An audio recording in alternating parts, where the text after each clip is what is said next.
E o grupo terrorista Hamas, que controla a faixa de Gaza, publicou nesta segunda uma reportagem em seu site com o título "Hamas congratula Lula da Silva pela vitória eleitoral". O texto diz que Bassim Naim, membro do bureau político do Hamas, parabenizou o lutador pela liberdade por sua vitória. Naim considerou a eleição de Lula uma vitória para todos os povos oprimidos ao redor do mundo, particularmente o povo palestino. Segundo ele, o petista tem dado um apoio forte e contínuo aos palestinos nos fóruns internacionais. Além do Hamas, ditadores esquerdistas também parabenizaram Lula. Tiranos de Venezuela, da Nicarágua e de Cuba enviaram congratulações ao petista pela vitória no segundo turno das eleições no domingo. O ditador da Nicarágua, Daniel Ortega, cuja proximidade com Lula foi tema polêmico durante a campanha eleitoral, enviou uma carta ao petista dizendo que com muita alegria celebramos sua merecida vitória, rogando a Deus que lhe dê saúde, força e muito amor para construirmos juntos e encorajamos o futuro de seu grande país, o bem-estar das famílias e continuemos contribuindo na busca pela paz no mundo. Oceana. Nenhum espanto, não é, Vitor? Sendo que Lula, ele tem o seu próprio braço terrorista dentro do Brasil, que eu considero terrorista, que é o MST, que invade fazendas, propriedades privadas, que mata animais com gestação avançada, destrói laboratórios de estudo, de pesquisa,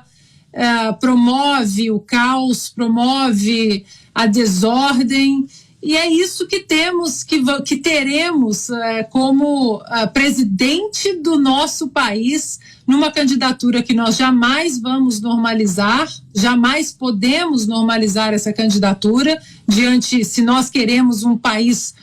como um império das leis, e isso que nós vamos ter que vigiar. Né? É um dia triste, é um dia temeroso, perigoso, mas nós temos que nos manter vigilantes. E para linkar esse assunto com o anterior, Vitor, que eu não comentei, rapidamente,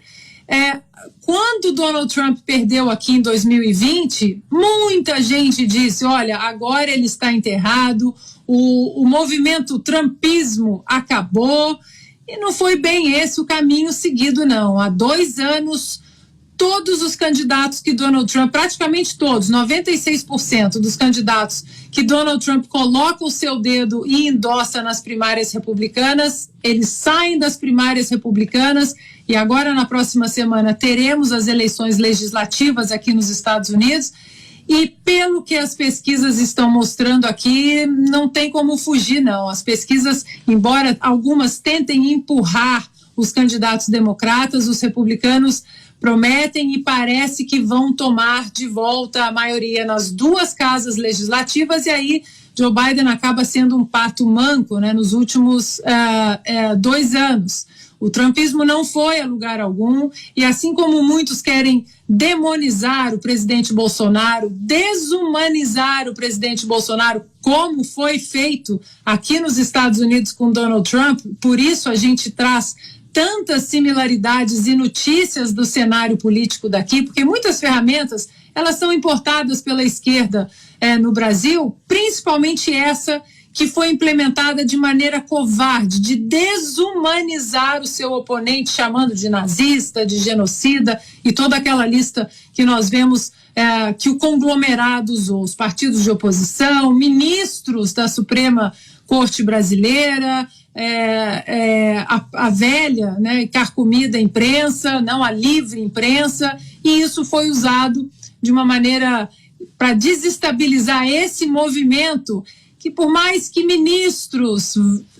eles vão ao Twitter e tweetem já vai tarde, né, como a música da semana, esse movimento aí que o Bolsonaro, de uma certa forma, unificou, essa nova direita no Brasil, que não tem Reagan, não tem Burke, não tem Margaret Thatcher, mas tem muita gente trabalhadora, gente do agro, gente que batalha de sol a sol, que mexe, que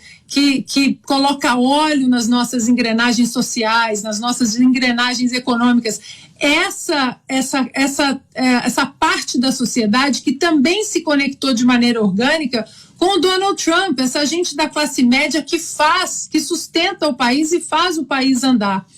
Por mais que tweetem já vai tarde, esse movimento não vai a lugar algum, Vitor. Ele chegou para ficar. Uai, seu app de vídeos curtos.